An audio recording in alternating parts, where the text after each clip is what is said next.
Hola a todos. Hoy vamos a hablar sobre cómo expresar planes futuros en español, una habilidad esencial para las conversaciones diarias. Nos centramos en dos estructuras clave, el futuro simple y a verbo. Practicaremos cómo usarlas para hablar de nuestros propios planes y preguntar sobre los de los demás. Prepárense para adentrarse en el futuro. Hola everyone and welcome back. It's great to see you. Let's quickly recap. Contaminación, Means pollution. sostenible, Is sustainable. reciclaje, Is recycling. biodiversidad, Is biodiversity. conciencia, Means awareness. ejercicio, Is exercise. alimentación, Is nutrition, and descansar. means to rest. Today's lesson will build on these ideas as we talk about environmental challenges in Spanish. La contaminación del aire es un problema serio. La contaminación del aire es un problema serio. Las energías renovables son una opción sostenible. Las energías renovables son una opción sostenible. Antes de comenzar, hagamos un breve repaso. Hay varias formas de hablar sobre el futuro en español. Nos centramos en los dos más comunes, el futuro simple, que se utiliza para predicciones y planes formales, y el verbo, que es muy común para intenciones inmediatas y a corto plazo. Es importante elegir la estructura correcta según el contexto. Esquimos un ejemplo ahora. ¿Qué vas a hacer este fin de semana? ¿Qué vas a hacer este fin de semana? Perfecto. Emily acaba de preguntar. ¿Qué vas a hacer este fin de semana? ¿Qué significa what are you going to do this weekend? Observa la construcción, a verbo. Se conjuga en present, y luego añadimos el infinitivo del verbo. Esta es la forma más común de hablar sobre planes a corto plazo. No olvides conjugar correctamente. Voy a visitar a mi familia. Voy a visitar a mi familia. James respondió. Voy a visitar a mi familia. ¿Qué significa I am going to visit my family? Fíjate como USA voy I am going to seguido del infinitivo visitor to visit. Esta estructura transmite perfectamente un plan inmediato. Recuerda que debe conjugarse cuidado con el sujeto. Ahora, vimos el futuro simple. Se utiliza para predicciones, promesas y otras intenciones más formales. A menudo cuando el plan está un poco más lejos en el futuro. Es un poco menos común que para los planes cotidianos, pero es importante saberlo. Veremos su conjugación a continuación. Viajaré a España el año que viene. Viajaré a España el año que viene. Emily dice. Viajaré a España el año que viene. ¿Qué significa I will travel to Spain next year? Observa que está usando el futuro simple con el verbo viajar. La terminación acute indica la forma de yo. Recuerda conjugar el verbo correctamente según el pronombre sujeto. Espero trabajar en una empresa sostenible. Espero trabajar en una empresa sostenible. James USA. Espero trabajar en una empresa sostenible. ¿Qué significa I hope to work in a sustainable company? Aquí, esperar to hope se combina con el futuro simple. Esto indica un deseo o aspiración para el futuro.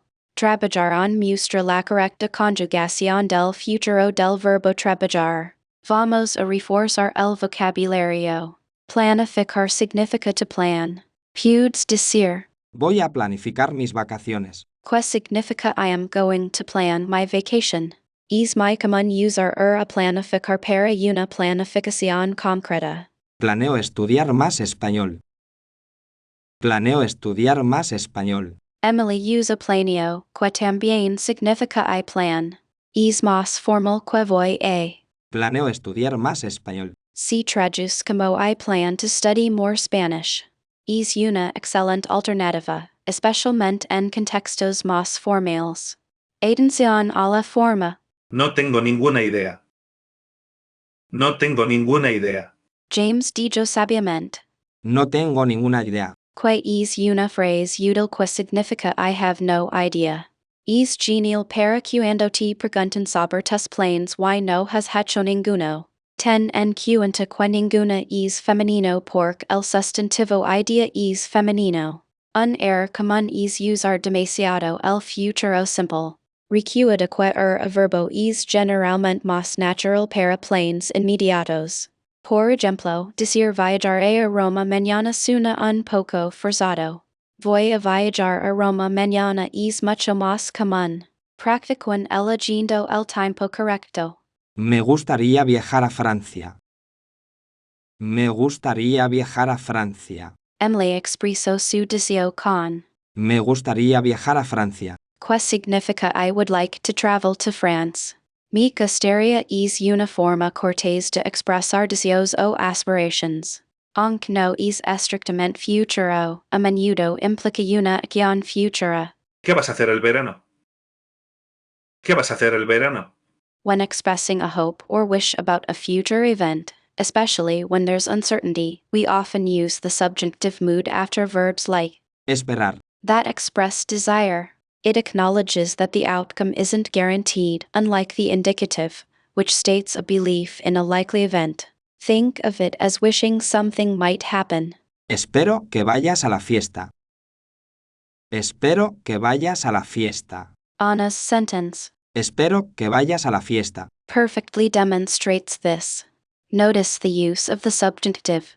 Vayas. The to form, the indicative form, Vas. would imply a strong belief that you will go. The subjunctive acknowledges the possibility that you might not be able to, or might not want to. Remember, the subjunctive often follows expressions of doubt, desire, and emotion. Ojalá que apruebes el examen. Ojalá que apruebes el examen. Ojalá. Is a very common expression of hope in Spanish, meaning hopefully or I hope. It always requires the subjunctive in the clause that follows. It's a stronger expression of desire than simply saying, Espero. Ojalá que llueva. means I really hope it rains. It carries a stronger wish than. Espero que llueva. Let's add a new word to your vocabulary. El éxito. It means success. It can refer to achieving a goal, being prosperous, or excelling in something. You'll often hear it used in phrases like, Desear el éxito. to wish someone success or, Lograr el éxito. to achieve success. Te deseo mucho éxito en tu examen. Te deseo mucho éxito en tu examen. A common mistake for learners is to use the indicative after. Ojalá. Remember, it always requires the subjunctive because it expresses a wish or hope, which inherently carries a degree of uncertainty. For instance, saying, Ojalá que aprobaras el examen. indicative is incorrect. The correct form is Ojalá que apruebes el examen. subjunctive. Espero que tengas un buen viaje. Espero que tengas un buen viaje. Just like other verbs, Tener. also conjugates in the subjunctive. Pay close attention to the endings. In the present subjunctive, Tener. becomes. Tenga, tengas, tenga, tengamos, tengáis, tengan. Remembering these forms is crucial for constructing grammatically correct sentences when expressing hopes and wishes. Ojalá que nos veamos pronto. Ojalá que nos veamos pronto. Pay attention to the diphthong, Luego. which appears frequently in Spanish verbs in the subjunctive. It's a combination of the sounds U and E. Don't pronounce it as two separate syllables. Practice saying words like Tenga. and Pueda. slowly, ensuring the sounds blend together smoothly. A common error is to separate the sounds into tuenga or puida. Espero que encuentres tu gato. Espero que encuentres tu gato. To quickly recap, remember that the subjunctive mood is commonly used after expressions of hope, desire, doubt, emotion, and uncertainty. Verbs like Esperar. Querer. Dudar. and phrases like Ojalá. often trigger the subjunctive. Mastering this will greatly enhance your fluency and accuracy in Spanish. Now, let's test your understanding. Translate these sentences into Spanish, using the subjunctive where appropriate. 1. I hope you pass your driving test. 2. I wish you good luck in your new job. 3. Hopefully, it will stop raining soon.